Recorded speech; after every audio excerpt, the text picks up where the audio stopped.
Bueno, ahora el síndrome urea utiliza la palabra uremia para decir una situación clínica producida por las toxinas urémicas cuando cae la función renal. Cuando disminuye el filtrado glomerular, se acumulan productos del metabolismo de las proteínas que tienen nitrógeno en su composición y nitrógeno ureico, entonces se llama así, síndrome urémico. Puede ser agudo o crónico. El síndrome urémico agudo es la insuficiencia renal aguda. El fracaso renal agudo es un síndrome caracterizado por el deterioro de la función renal en un periodo de horas a días. Esto está en la caída del filtrado glomerular del 15% más en relación con el filtrado anterior de esa persona. Previamente puede haber sido normal o puede haber tenido ya un grado de insuficiencia renal y se sobreimpone ahora un fallo renal agudo. Entonces, si tenía un filtrado de 50 mililitros por minuto y ahora tiene un filtrado de 20 mililitros por minuto, ha hecho en poco tiempo, en pocos días, horas o días, ha presentado un fallo renal agudo. O si era sano previo y ahora tiene una insuficiencia renal. Entonces también puede caer el filtrado un 15%, como dijimos, o también puede aumentar la creatinina sérica un 3% de la basal o previa al fallo. Si tenía una creatinina de 2 miligramos por decilitro anteriormente y ahora tiene más de 2,6. Bueno, es una enfermedad que se presenta más frecuentemente en el paciente internado, la insuficiencia renal aguda, ¿no? Y sobre todo en los posquirúrgicos.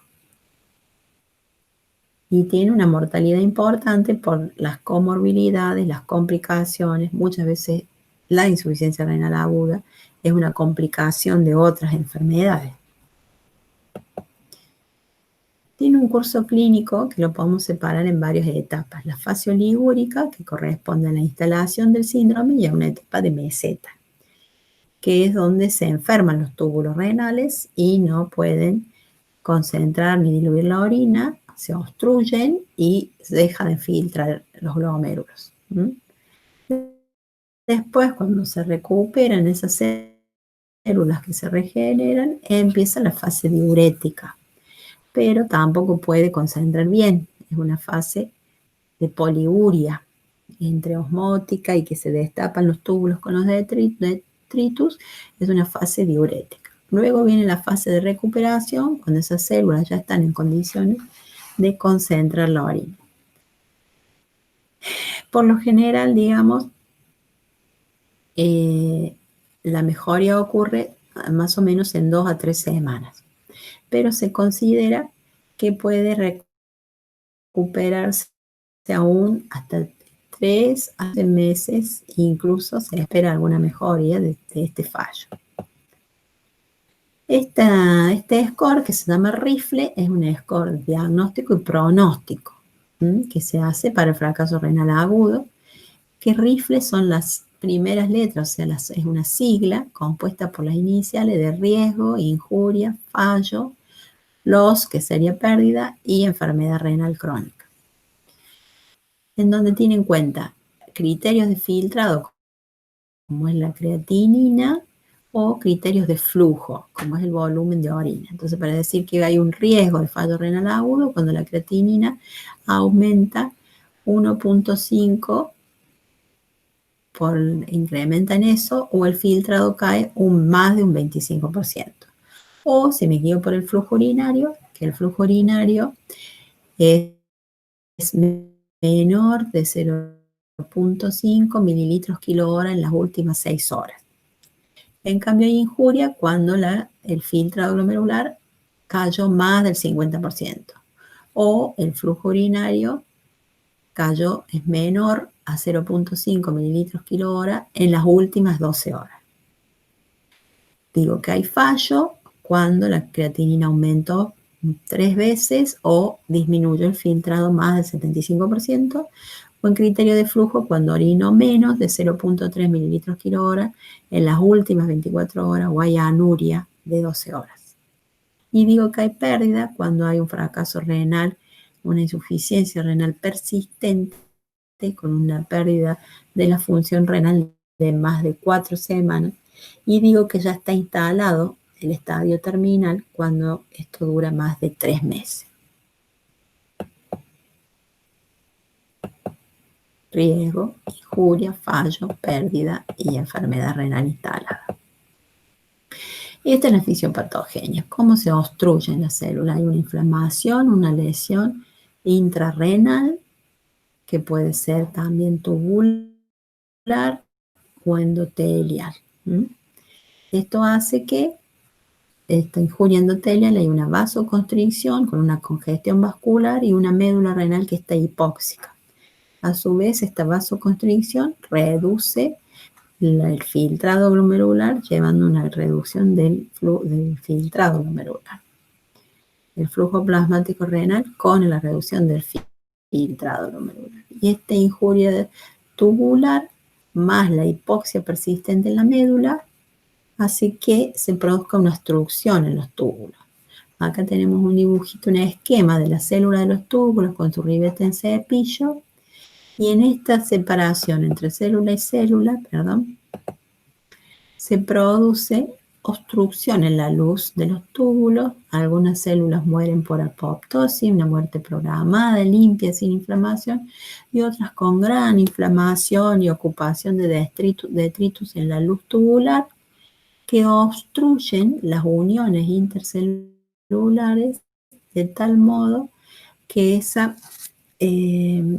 obstruyen la luz tubular de tal modo que el líquido urinario sale por las uniones intercelulares. La obstrucción tubular hace que ese líquido salga por las uniones intercelulares y aumente la presión intersticial. Eso se llama gotera.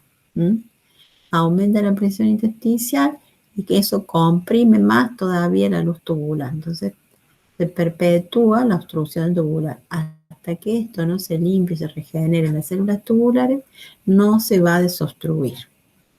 Esto hace todavía que aumente más la caída del filtrado glomerular porque hay un aumento de presión trasladativa hacia la parte de la cápsula de Bowman donde anula el filtrado glomerular por aumento de la presión.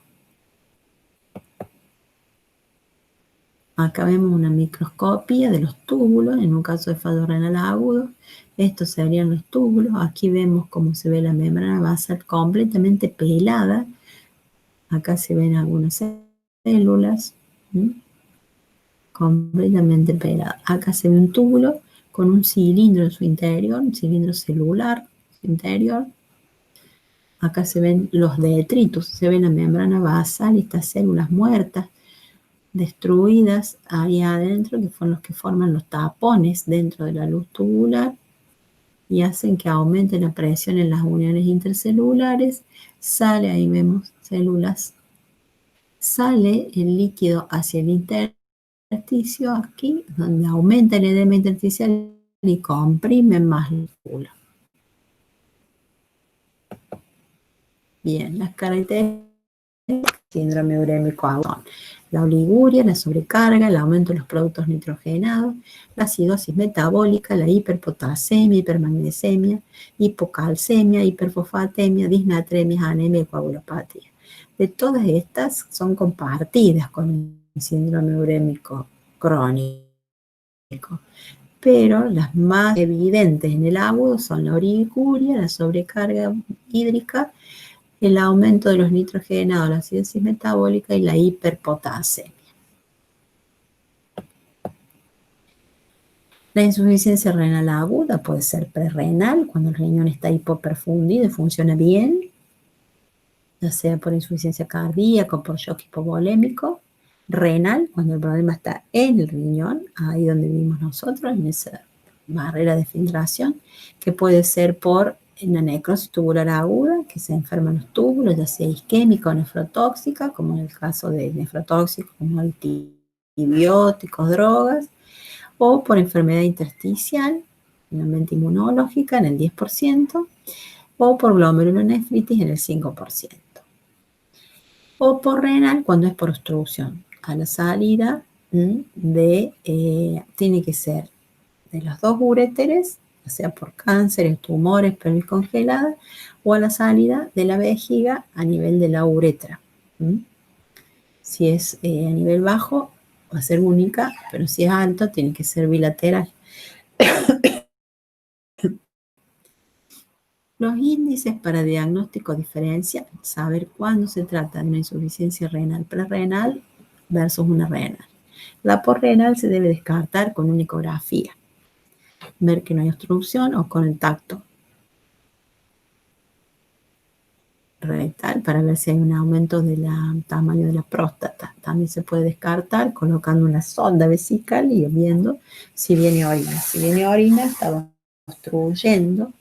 obstruido, entonces hay que dejar la sonda porque es una prueba diagnóstico-terapéutica hasta que se solucione definitivamente. Entonces decía, índices para diagnóstico diferencial entre prerrenal y renal son básicamente el sodio en la orina. Si el sodio en la orina está bajo, menos de 20, me habla de que el riñón está íntegro, está siendo hipoperfundido y retiene sodio para mejorar la hemodinamia.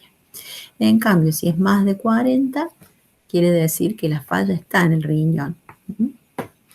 La fracción excretada de sodio es mucho más fiel y se calcula con la relación orina-plasma de creatinina dividido la relación orina-plasma de sodio por 100.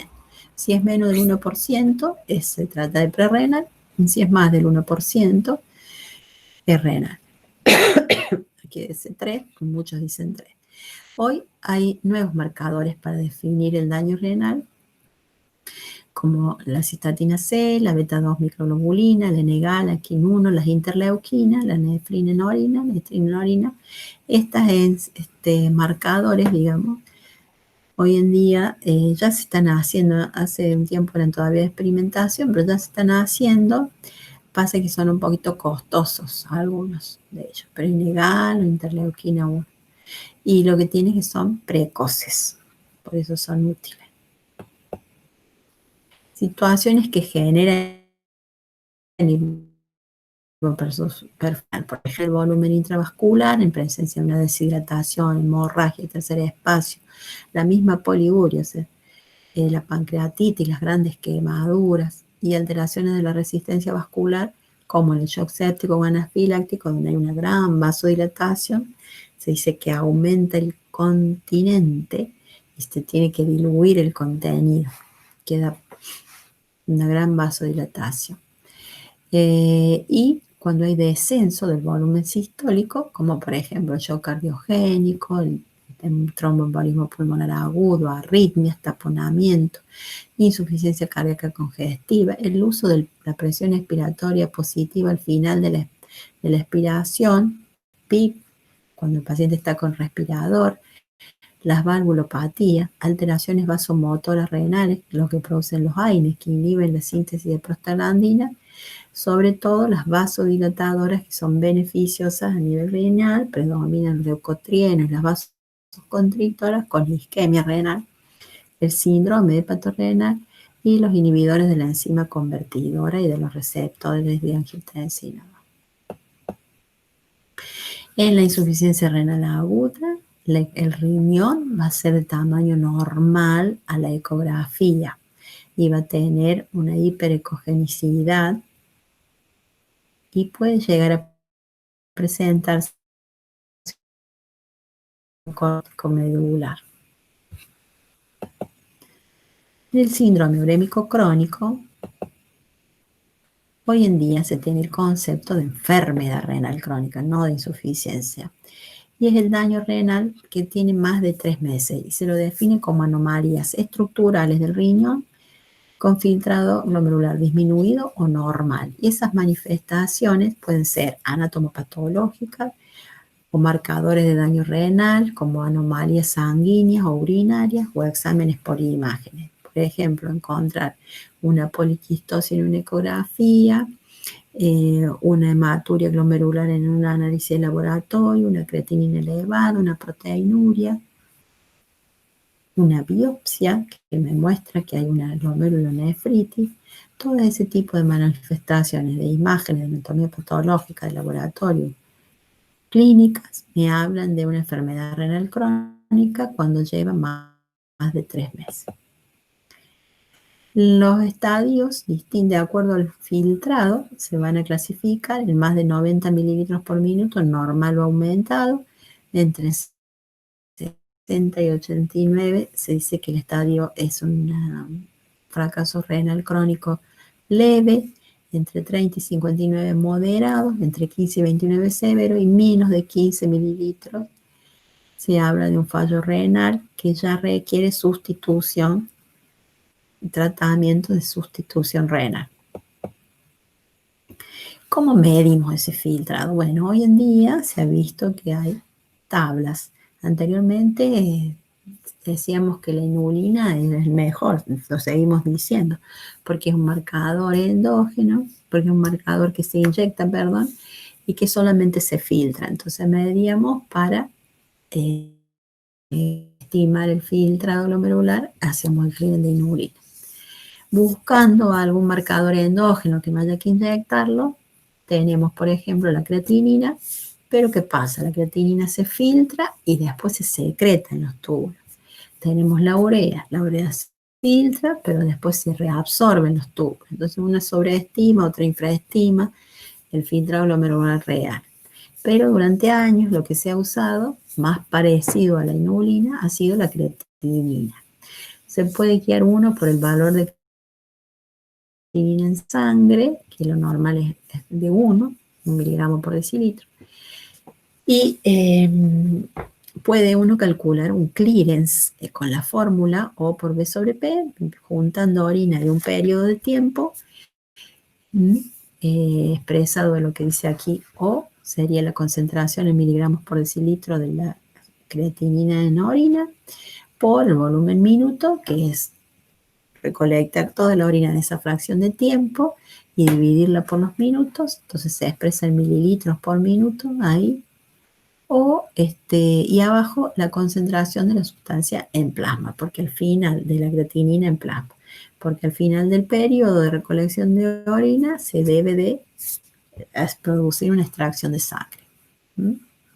Entonces ahí tenemos el clearance, O por V sobre P. Bien, como esto es bastante engorroso y hay muchos falsos negativos y positivos en cuanto a se recolecta mal la orina, el error más frecuente. Entonces, si se recolecta de más, porque la primera orina hay que descartarla y la última hay que recolectarla ese periodo. Generalmente se suele hacer de 24 horas, pero puede hacerse de 2 horas en adelante. A veces no se descarta la primera micción y entonces se sobreestima el valor del filtrado glomerular. Y otras veces se descarta la última y entonces se infraestima el valor. Entonces siempre se han estado buscando fórmulas y aquí hoy en día se usan las MDRD, que son las modificadas de la dieta de la enfermedad renal, tipo 4, la tipo 6, que fueron ideadas por Levy y colaboradores, donde se tiene en cuenta el valor de creatinina, la edad, el sexo, la raza. Y también esta, que está más hoy en día porque tiene como diferencia entre el valor de creatinina si es menos de 0,7 o más de 0,7 para la mujer y menos de 0,9 o más de 0,9 para el hombre, es más precisa, la CKD-EPI. Y la viejita Cochrane, que es la fórmula de 140 menos la edad por el peso sobre 72 por la creatinina, multiplicado por 0,85 si es mujer. Esta no es muy práctica por el hecho de que solamente necesitamos conocer la edad y el peso y el valor de creatinina en sangre. Entonces, esta se usa para ajustar medicamentos, se usa al pie de la cama del enfermo. Pero hoy en día estas fórmulas están cargadas en internet, cualquiera de ellas, y uno lo saca de las páginas de la Sociedad de Nefrología, de Medicina Interna, de laboratorio, y están las fórmulas, solamente completamos los datos de nuestro paciente y nos dice qué filtrado estimado tiene. Las causas más frecuentes de enfermedad renal crónica son las glomerulonefritis primarias o las secundarias, las nefritis tubulointersticiales, las enfermedades hereditarias, la nefropatía obstructiva y la nefropatía vascular. Las manifestaciones clínicas, acá cuando digo primarias y secundarias, obviamente que en las secundarias la mayor fuente de ingreso a pacientes a diálisis de enfermedad renal crónica son la diabetes y la hipertensión. Las manifestaciones clínicas del síndrome urémico crónico van a estar en toda la economía, en todos los sistemas. A nivel neurológico va a tener fatigas, calambres, síndrome de piernas inquietas, cefalea, somnolencia, asterisis, mioclonias, convulsiones. La encefalopatía urémica va desde la depresión del sensorio hasta la desorientación, confusión y coma. A nivel digestivo puede tener vómitos, pérdida de sangre oculta en heces, anorexia, náuseas, aliento urémico. A nivel general, disnea y cansancio, en la piel pruritos, cambio de la pigmentación, del color y la caída también del cabello, predisposición a las infecciones por parte de la urea que disminuye los linfocitos T4, la respuesta, la pérdida de peso puede estar presente como una pérdida de masa muscular. En otros casos puede haber aumento de peso por retención líquida. La disminución de la libido y la menorrea también son síntomas y manifestaciones clínicas del síndrome urémico crónico. Como decía en el agudo, si nosotros tenemos una ecografía y vemos con una corteza muy finita, como en este caso, vamos a poder diferenciarlo de un riñón normal o hiperecogénica también.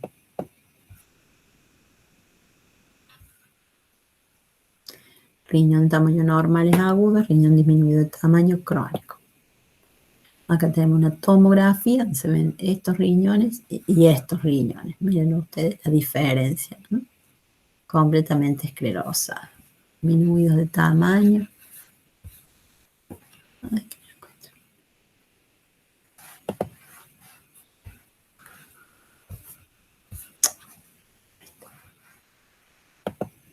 Bien. Y recuerden entonces que en el riñón se produce la eritropoyetina y se activa la vitamina D, la 25-dihidrocolecalciferol. Entonces nuestros pacientes renales crónicos no van a producir eritropoyetina y van a tener una anemia, que es la anemia típica de las enfermedades crónicas, hiporregenerativa, normocítica, normocrómica y déficit de eritropoyetina, por déficit de eso. Hay que empezar a buscarla cuando el filtrado cae por debajo de 60 mililitros. También van a tener hiperparatiroidismo, como decía. Entonces, en el paciente urémico crónico se produce una disminución de la sangre y una disminución del calcio por déficit de la vitamina D. Ambos son estímulos hacia la glándula paratiroides para producir paratormona. Y a su vez la paratormona saca el calcio de los huesos para mejorar la calcemia y así se va produciendo la enfermedad ósea de los enfermos renales crónicos, que consiste en una reabsorción subperióstica de las falanges distales, están las flechitas que lo marcan, apariencia de sal y pimienta en los huesos del cráneo, quistes óseos, tumor pardo de los huesos largos. Esas son características de la enfermedad del hiperparatiroidismo. Y complicaciones cardiovasculares, el exceso de volumen, el exceso de presión, factores de riesgo tradicionales, más hoy en día sabemos riesgo cardiovascular independiente por sí misma. Producen los de riesgo tradicionales más la uremia a enfermedad ateromatosa que lleva a la isquemia. El exceso de volumen genera la hipertrofia concéntrica del ventrículo izquierdo, al igual que el exceso de presión, y esto produce una cardiomiopatía. La hipertrofia del ventrículo izquierdo, que demanda más irrigación, y la isquemia por la enfermedad vascular inflamatoria y la ateromatosis, llevan a que ese corazón entre en fallo cardíaco y puede morir. Estas son entonces las complicaciones cardiovasculares de la uremia. Bueno, espero que hayan sido sencillas las clases y útiles para comprender el síndrome urémico agudo y diferenciarlo del síndrome urémico crónico. Muchas gracias.